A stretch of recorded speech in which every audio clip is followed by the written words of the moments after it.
Ինչ կասեք Փաշինյանին, որ հանդիպեք։ Ոչ մի բան։ Քարտեզները ես ցույց կտամ մեր Հայաստանի ատլասները, քարտեզները, իմ տանը կա։ Այդ քարտեզները, եթե պետք է իրան ցույց տամ, իրան պետք է գա մեր տուն, ես դրանք ցույց տամ։ Նա մեր ատլասը, նա մեր քարտեզները, ինձ դա պետք չի։ Հետաքրքիր չի։ Ոչ կոմոդիկանա, ոչ մի բան։ Չեմ կարող ասել։ Չեք ուզում հանդիպեք։ Չէ։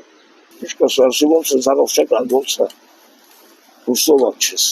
Մենակ պետք է ունենանք հզոր բանակ, ոչ բան, բայց բանակը պետք է անցած աճեցնենք։ Զենքով, զինամթերքով, ամեն ինչով։ Մի ամբողջ մարտեակը ցանկանում է, որ խաղաղություն, արդարություն, ճշտություն, բոլորն էլ էլ ուզում։ Եթե մի ղեկավար չուզի, ուրեմն սխալ է։ Չէ, ոչ մի բան չեմ ասի։ Ոչ մի բան։ Թողում կանցկեն։ Դե բա ինչ ասեմ, ընկնոջ դիմաց կաղնել ամեն շաշ բան եղա։ Էլ ինչ ասեմ։ Դե կոպտելով եթե մանկավ գով կընտրինա։ Իրան թողնին ակիչան։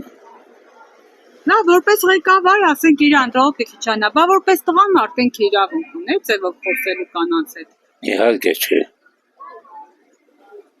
Բա տղան արդեն կնոջ հետ ոնց պիտի խոսա։ Կուլտուրական, ուրեմն իրանց ընտանիքը մելա կնոջ հետ է խոս։